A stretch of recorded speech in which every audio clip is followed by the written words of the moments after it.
Sertifikat halal kita itu yang paling tinggi, yang paling diakui, yang paling dihormati. Itu dong sambil menjual babi.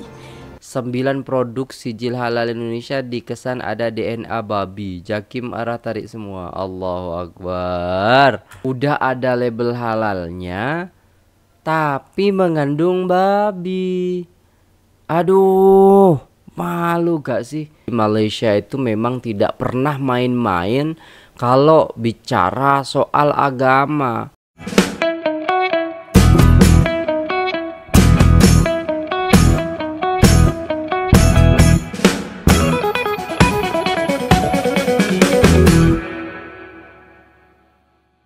Assalamualaikum warahmatullahi wabarakatuh. Jumpa lagi dengan saya guys, Cak Mujib. Gimana kabar teman-teman semua? Semoga sehat selalu dalam lindungan Allah Subhanahu wa taala, dijauhkan dari segala mara bahaya, malapetaka, bencana dan bala serta berbagai macam penyakit. Amin amin ya rabbal alamin. Alright guys, kali ini kita akan mereaksi sebuah video yang sangat menarik sekali. Banyak banget yang request di Instagram ini. Allahu Akbar. Nah, tanpa berlama-lama jom kita simak videonya guys. Let's go. Halo semuanya, saya Ria Oktorina. Di channel ini kita sering membahas berbagai isu yang menyangkut perjalanan kita sebagai bangsa, sebagai masyarakat yang terus tumbuh dan belajar dari setiap peristiwa. Hari ini saya ingin mengajak teman-teman semua untuk menyimak sebuah kasus yang cukup menghebohkan yang melibatkan produk asal Indonesia yang ditarik dari peredaran di Malaysia karena ditemukan mengandung unsur babi meski sudah berlabel halal. Kasus ini bukan hanya membuat geger publik Malaysia, tapi juga membuat kita sebagai warga Indonesia ikut tercengang, bertanya-tanya, dan merasa prihatin. Karena ketika sebuah produk yang seharusnya lolos sertifikasi halal justru mengandung unsur yang bertentangan dengan nilai-nilai halal itu sendiri, maka di sana kita harus berhenti sejenak. Kita harus mengevaluasi diri, bukan untuk mencari siapa yang bersalah, tetapi untuk memperbaiki sistem dan membangun kembali kepercayaan yang mungkin mulai goyah. Pemerintah Malaysia menarik peredaran beberapa produk makanan impor dari Indonesia karena mengandung babi. Kementerian Perdagangan Dalam Negeri dan Biaya Hidup Malaysia bersama Departemen Pembangunan Islam Malaysia atau JAKIM mengatakan penarikan beberapa produk itu dilakukan usai hasil tes menunjukkan produk tersebut mengandung DNA babi atau porcine. Pernyataan itu disampaikan Menteri Perdagangan Dalam Negeri dan Biaya Hidup Malaysia, Datuk Armizan Moh Ali, Rabu 23 April 2025. Armizan mengatakan pihaknya telah berkoordinasi dengan JAKIM untuk memastikan produk-produk itu dapat segera ditarik dari pasar Malaysia. JAKIM telah menyerukan penarikan segera semua produk makanan terkait dengan kontroversi halal di Indonesia yang mungkin telah sampai di rak-rak toko di Malaysia. Jadi diragukan gitu ya. Label halal kita itu malah diragukan. Seto. Masa ya? Udah ada label halalnya, tapi mengandung babi. Aduh, malu gak sih? Gimana label halal kita itu? Langkah ini diambil sebagai pencegahan awal usai temuan produk bersertifikat halal namun mengandung babi yang beredar di Indonesia. JAKIM juga langsung memulai pemantauan bersama lembaga terkait untuk melakukan pemeriksaan menyeluruh terhadap produk-produk Indonesia tersebut. Hati-hati DV Mania, ada 9 produk makanan yang mengandung babi berdasarkan BPOM dan Badan Penyelenggara Jaminan Produk Halal. Pertama, Cornish Fluffy Jelly Marshmallow. Kedua, Cornish Marshmallow rasa apel. Masalahnya gini loh, masalahnya di Indonesia itu kalau saya ke supermarket, saya tuh nggak tahu loh guys ya. Mungkin kalau kemarin saya lihat di Malaysia itu ada tempat non halal, ya kan? Ada tempat erak-erak itu makanan non halal, terus makanan halal kayak gitu. Jadi mudah kita. Tapi kalau di supermarket sini guys, ya semuanya sama gitu loh. Kita nggak tahu yang halal yang mana. Kita yang penting ada label halalnya, ya udahlah, langsung kita istilahnya ambil gitu. Cuman kita nggak tahu dalamnya itu. Jadi kayak kalau apalagi sekarang ada berita seperti ini tambah nggak yakin nih beneran halal apa enggak gitu. Ketiga, Chom Caramelo. Keempat, belum pernah Chom beli itu. Flower Mellow. Kelima, Chom Mini Marshmallow. Keenam, Hakiki Gelatin. Ketujuh, Larbi TYL Marshmallow. Delapan, AAA Marshmallow rasa jeruk. 9. Sweet Me Marshmallow rasa coklat. Kabarnya sih udah diberikan sanksi penarikan barang dari peredaran nih untuk 7 produk yang mencantumkan label halal. Tapi tetap harus hati-hati ya GV Mania. Dah ada logo halal rasmi pun masih belum tentu lagi halal. Baru-baru ni kecoh beberapa produk dari Indonesia. 9 produk loh. 9 produk sijil halal Indonesia dikesan ada DNA babi. Jakim arah tarik semua. Allahu Akbar. Yang ada sijil halal Indonesia tapi dipercaya ada DNA porsin. Tak tahu apa tu porsin, nanti boleh cek sendiri. Jakim dengan pantas keluar ke arahan supaya semua produk ini ditarik balik. Kalau nak tahu detail apa produk yang terlibat, anda boleh tengok video saya yang dah buat sebelum ini, boleh cek. Ada tak produk tersebut? Kalau ada, jangan sampai anda termakan. Sebab itulah kita sebagai rakyat Malaysia sangat berbangga kerana sijil halal Jakim ni sangatlah bernilai dan dipercayai di seluruh dunia. Kerana SOP halal Jakim. Sijil halal Malaysia diiktiraf dunia. Waduh, mantap ya guys ya. Dan kemarin juga saya dengar bahwasanya Jepang itu malah memilih sijil halal Malaysia karena memang dipercaya gitu kan. Penelitiannya memang benar-benar gitu untuk memastikan makanan itu halal ataupun haram. Lah ini udah label halal tapi masih ada mengandung itunya guys. Aduh. Jakim ni sangatlah ketat dan rapi. Kenapa kat Indonesia boleh jadi kesilapan begini? Wah, kecoh babe satu Malaysia. Bila Jakim ada buat pengumuman arahan tarik balik makanan lah beberapa produk daripada Indonesia sebab dia kesan ada DNA porcine. DNA porcine ni korang tahu tak apa? Korang pergi tanya pakcik Google sana. Isu ni sebenarnya dia jadi panas sebab apa tahu? Sebab masa produk tu siap, dia dah ada logo halal. Tapi bila dah disiasat oleh pihak Indonesia sendiri iaitu Badan Penyelenggara Jaminan Produk Halal ataupun BPJPH bersama Badan Pengawas Obat dan Makanan BPOM, barulah diorang sahkan ada unsur DNA porcine dalam 11 batch daripada 9 jenis produk makanan. So korang bayangkan korang makan makanan yang dah ada sijil halal daripada sana tapi sangkut juga. So rasa macam sangat kecewa lah guys.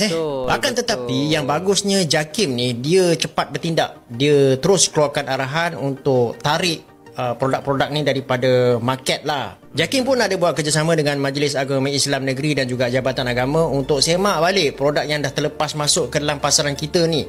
Dah macam satu operasi besar-besaran bersihkan dapur negara lah, kira macam tu.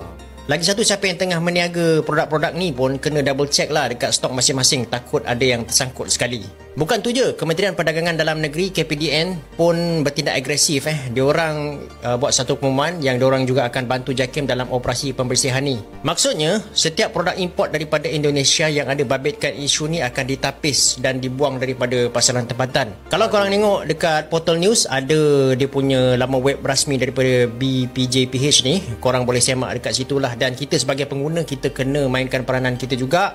Semak produk ni, jangan sampai kita terbeli, apatah lagi kita termakan lah. So ni dilema lah yang kita dapati bila kita ambil produk daripada luar sebab kita tak tahu sejauh mana diorang punya standard. Akan tetapi yang pasti adalah kalau dekat Malaysia, Jakim punya halal ni adalah satu logo yang dianggap sebagai gold standard lah. So disebabkan standard yang berbeza ni, mungkin dekat sana diorang terlalu percaya pada laporan makmal pengeluar ke kan. Dan lagi satu, kalau sistem pemantauan tu lepas sijil tu keluar dia agak longgar, maksudnya tidak ada pemantauan yang berkala, cek semula produk-produk ni, benda-benda macam ni pun akhirnya akan terlepas. Walau apa pun, kita kena ucapkan tahniahlah kepada Jakim kerana telah bertindak pantas di dalam hal ni. Apakah sertifikat halal Indonesia yang Anda pimpin itu juga diterima oleh negara-negara lain? Apakah semua negara sudah menerimanya? Justru itu, sertifikat halal kita itu yang paling tinggi, yang paling diakui, yang paling dihormati. Paling tinggi, paling dihormati, tapi ada kebobolan tuh. Masuk ya kan, makanan udah label halal tapi ada babinya. Gimana nih? Gimana nih? Aduh. Banyak diterima. Paling banyak diterima dan di semua negara tidak satupun yang menolak. Telah ditemukan 9 produk makanan olahan mengandung unsur babi yang beredar di Indonesia.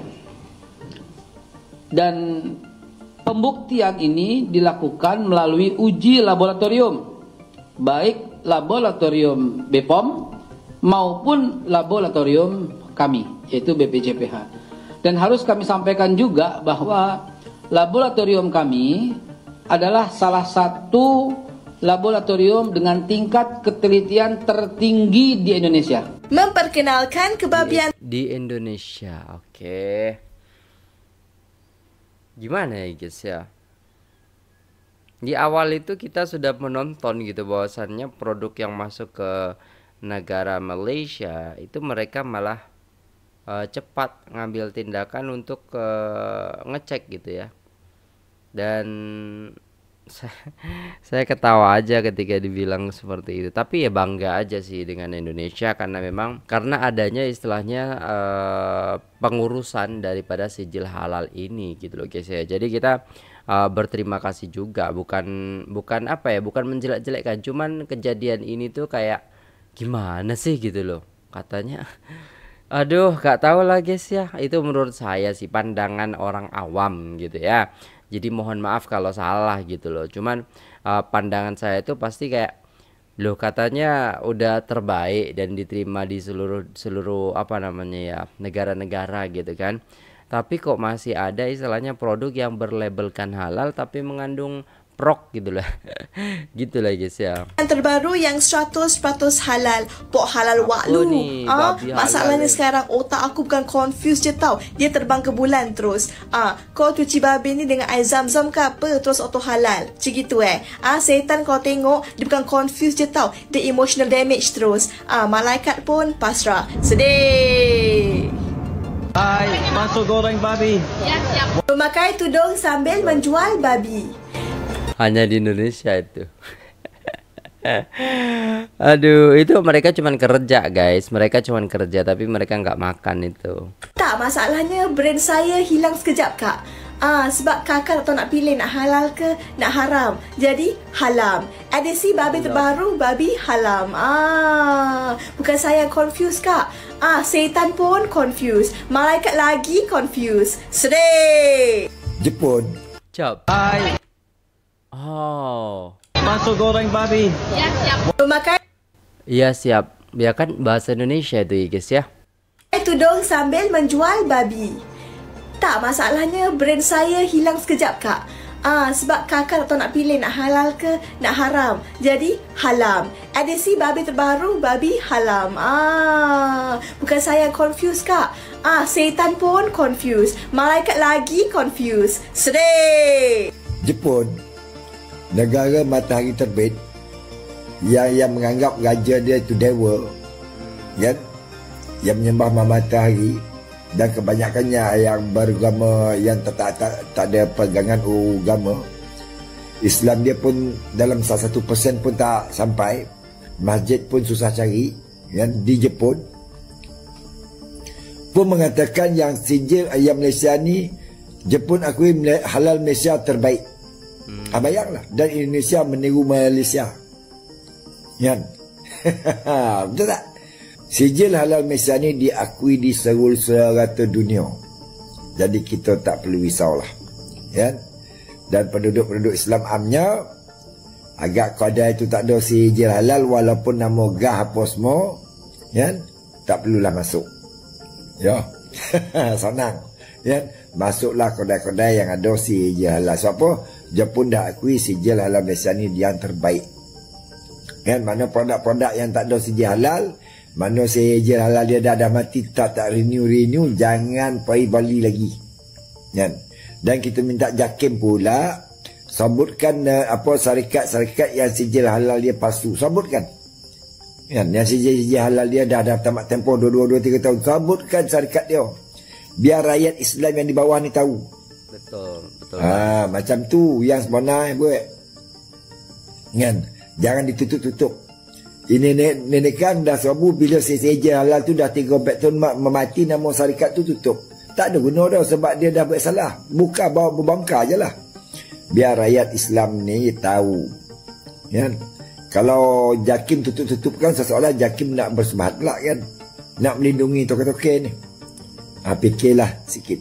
هو في ماليزيا هناك ولله الحمد طلعنا على منظومة متكاملة في الحلال تبدأ من وضع المعايير واللوائح ثم بعد ذلك تنطلق إلى الاعتماد للحلال وكذلك إجراء الأبحاث والتحليل ودعم القطاع الخاص. هي منظومة متكاملة في ذلك ونتمنى للجميع التوفيق فيها. إن شاء الله إن شاء الله. شكرا لك. I'm in Malaysia right now and I have a very important question that's confusing me. Is all the meat in Malaysia halal? Should I just assume that the food is halal? Because when you order on Grab, they have a halal section. That just confused me. So tell me, is the food always halal or should I? Jawab. Hah? Jadi di sana kalau pesan makanan ada label halalnya. What? Auto check guys. Di sini apakah begitu? Food. Gak ada guys. Beda guys. Gak ada guys, tulisan halalnya di sini tuh gak ada ya guys ya. Oh gitu. Coba yang satunya lagi. Tampilannya beda ya. Tampilannya beda. Kalau kita lihat di, nah ini nih. Is the food always halal or should I? So I'm here shopping. Guys. Because when you order on Grab. Nah, ada itunya. Ini gak ada guys. Oh emang beda ya. Dia mengutamakan gitu yo. Ya bagus sih. Harusnya di sini juga begitu. Jadi kita halal gitu ya.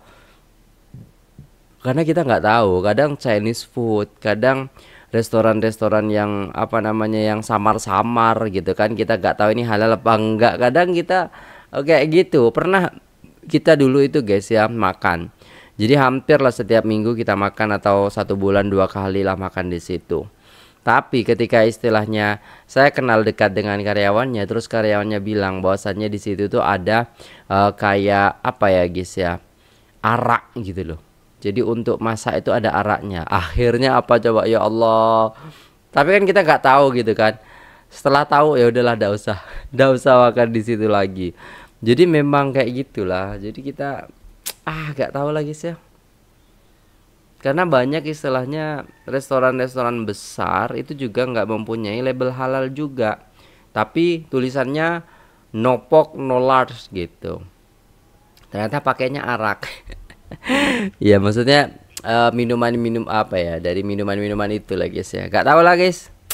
Wallahu a'lam lah. Tapi kalau di sini keren sih, ada logo halalnya untuk di Grab ini ya, terbaik. Grab, they have a halal section. That just confused me. So tell me, is the food always halal or should I? So I'm here shopping, right? And everything here is halal. But look, they have the non-halal section as well.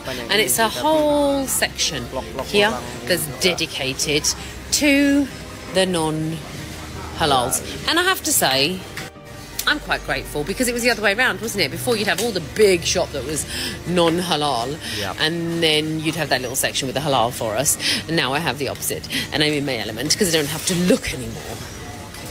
No, but seriously, right? It is good to integrate. It is good to support and be considerate and all of that kind of stuff of other people. Simple. It's just changed so much. Why? Kasus ini bermula dari langkah cepat dan tegas otoritas pengawasan makanan di Malaysia. Mereka mencurigai adanya produk dari Indonesia yang mengklaim dirinya halal, yang tidak baik gitu loh, maksudnya ya apalagi ada babinya. Namun setelah dilakukan uji laboratorium, ditemukan adanya unsur babi di dalamnya. Respons dari otoritas Malaysia sungguh luar biasa cepat dan profesional. Mereka tak menunggu isu ini viral atau membuat gaduh media sosial. Mereka langsung turun ke lapangan, menguji secara ilmiah, menyita produk yang bersangkutan, dan mengumumkan temuan mereka secara resmi kepada publik. Ini menunjukkan betapa seriusnya Malaysia dalam menjaga kesucian prinsip halal, tidak hanya sebagai simbol agama, tetapi juga sebagai identitas nasional dan komitmen terhadap konsumen. Sebaliknya, di sisi kita sebagai negara pengirim produk, muncul pertanyaan yang sangat penting. Bagaimana mungkin produk yang sudah mendapat sertifikasi halal dari lembaga resmi bisa mengandung unsur yang seharusnya tidak ada dalam kategori halal? Disinilah masalah besar itu muncul. Ini bukan sekadar kesalahan teknis atau kelalaian dalam distribusi. Ini menyentuh jantung dari sistem pengawasan produk kita. Kejadian ini mengisyaratkan bahwa ada potensi kelemahan dalam proses verifikasi, inspeksi, atau bahkan integritas dari sistem sertifikasi halal di tanah air kita. Kita tidak bisa terus berlindung di balik istilah oknum. Dunia luar tidak akan repot-repot memisahkan antara oknum dan sistem. Ketika produk Indonesia yang masuk ke negara lain terbukti bermasalah, maka yang dipertanyakan bukan hanya produsennya, tapi juga seluruh rantai proses sertifikasi, dari pabrik, distributor, hingga lembaga yang memberi label halal. Kita sering membanggakan diri sebagai negara dengan jumlah penduduk muslim terbanyak di dunia. Bahkan kita punya cita-cita menjadi pusat industri halal global. Tapi untuk menuju ke sana, yang dibutuhkan bukan hanya semangat, tetapi sistem yang benar-benar bisa diandalkan. Transparansi, akuntabilitas, dan ketegasan adalah hal yang tak bisa ditawar. Kepercayaan pasar internasional tidak dibangun dalam semalam dan bisa runtuh hanya dalam satu insiden semacam ini. Dalam hal ini, kita perlu belajar dari Malaysia. Negara itu menunjukkan bahwa mereka tidak main-main dalam hal yang menyangkut prinsip agama. Betul, tidak pernah main-main ya. Wah, itu guys ya. Jadi Malaysia itu memang tidak pernah main-main kalau bicara soal agama. Makanya mereka itu ya guys ya, di sana itu hidupnya Masya Allah tabarakallah gitu kan. Masyarakatnya yang taat beragama dan ilmu agamanya sudah tidak diragukan lagi juga ketika di sana gitu loh guys ya. Banyak orang-orang luar yang sudah terkesima dengan keindahan Islam yang ada di Malaysia gitu ya.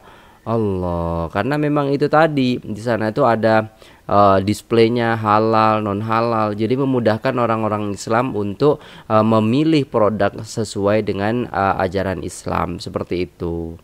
Dan etika konsumen, tidak ada toleransi terhadap pelanggaran meski itu berasal dari negara tetangga sekalipun. Langkah mereka ini harus kita lihat bukan sebagai serangan, tapi sebagai cermin yang memantulkan kelemahan kita agar bisa kita benahi. Sahabat semua, saya tahu bahwa isu seperti ini sangat sensitif, tapi saya percaya bahwa kita sebagai bangsa yang besar harus berani menghadapi kenyataan dan mengubahnya menjadi pelajaran. Video ini saya buat bukan untuk menyudutkan siapapun, bukan untuk memperuncing perbedaan, tapi justru sebaliknya, untuk mengajak kita semua melihat dengan jernih dan menyalakan obor kesadaran. Jangan sampai kita terjebak dalam sikap defensif yang justru menutup peluang perbaikan. Jangan sampai pula kita terpecah hanya karena isu yang sebenarnya bisa kita jadikan batu loncatan menuju sistem yang lebih kuat dan profesional. Bila Malaysia bisa menjaga standar tinggi dalam produk halal mereka,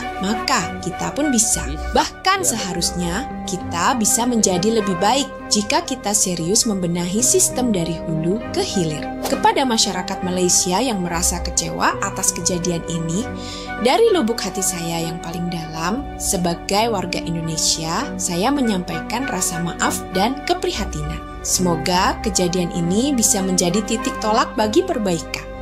Bukan hanya di Indonesia, tapi juga memperkuat kerja sama lintas negara dalam menjamin kehalalan produk yang kita konsumsi dan ekspor. Dan kepada kita semua, marilah kita gunakan kejadian ini sebagai pengingat bahwa label bukanlah segalanya. Substansi, kejujuran, dan komitmen terhadap nilai-nilai yang kita anut jauh lebih penting. Jangan lagi kita terjebak dalam narasi saling menyalahkan. Jadikan ini sebagai pembelajaran agar bangsa kita makin terpercaya, makin dihormati, dan makin kuat di mata dunia. Saya Ria Oktorina. Terima kasih sudah menyimak sampai akhir. Jika kalian merasa video ini memberikan perspektif baru, jangan ragu untuk membagikannya kepada teman-teman kalian. Mari kita bangun negeri ini dengan kesadaran ya, bukan dengan kemarahan, dengan ilmu, bukan dengan emosi. Karena hanya dengan begitu, Indonesia bisa berdiri sejajar, bahkan lebih tinggi di antara bangsa-bangsa lain. Sampai jumpa di video berikutnya. Tetap semangat, tetap bijak, dan tetap cinta tanah air. Alright guys, udah selesai videonya dan itulah tadi ya guys ya, Jakim Malaysia memang terbaik ya, dan kita juga Indonesia harus mengakui kelemahan kita juga ya guys ya. Kenapa bisa gitu kan, udah dapat label halal tapi ya lucu sih guys ya. Gimana konsepnya gitu? Berarti pas dicek awal tuh gimana mendapatkan produk halal, mendapatkan label halal tuh gimana gitu loh. Ketika sudah beredar dengan label halal, habis itu diumumkan bahwasannya mengandung bibay ya kan, mengandung bebay gitu. Kan lucu gitu loh guys ya. Loh, kok bisa gitu kan? Harusnya memang dari awal sudah hati-hati, sudah apa namanya ya, sudah meneliti, analisa dan lain sebagainya dengan sangat-sangat baik, baru dikeluarkan label halal itu gitu loh ya kan. Makanan tuh penting, bakal jadi darah dan daging. Macam mana hal baik nak masuk dalam badan kalau darah dan daging tumbuh dari bahan yang haram, najis berat tuh. Maaf, jika produk label halal dari Indonesia memang saya ragui dari dulu lagi. Allahu Akbar. Logo halal Indonesia tak boleh dipercayai lagi dan diharapkan apa makanan dari Indonesia yang ada logo halal diharamkan di Malaysia. Bila korupsi berleluasa di Indonesia, maka tiada halal dan haram di Indonesia. Betul sih. Aduh, makan babi haram, korupsi boleh. Aduh, produk halal dari Jepun lebih boleh dipercayai dari produk Indonesia. Sijil halal Jakim adalah terbaik di dunia. Mohon periksa santan kara, manalah tahu. Waduh, kemana-mana nih. Berarti kan memang harus kita lebih teliti lagi. Mungkin istilahnya kayak apa namanya ya guys ya, ada waktunya kan sijil-sijil halal itu ataupun produk-produk itu gitu kan. Nah kalau sudah sampai ke waktunya ya udah gitu loh guys ya, kita ulang lagi, kaji ulang lagi gitu. Memang harus bener-bener nih, jangan sampai istilahnya kecolongan lagi seperti ini ya guys ya. Semoga ini menjadi pelajaran untuk kita ya. Maksud di sini tidak membandingkan ya, tapi di sini kita mengambil pelajaran dan juga belajar kembali supaya kita lebih baik lagi ke depannya ya guys ya. Oke, itulah dulu videonya ya guys ya. Terima kasih sudah tengok video ini sampai selesai. Jangan lupa like, share, dan subscribe. Saya pamit undur diri. Assalamualaikum warahmatullahi wabarakatuh.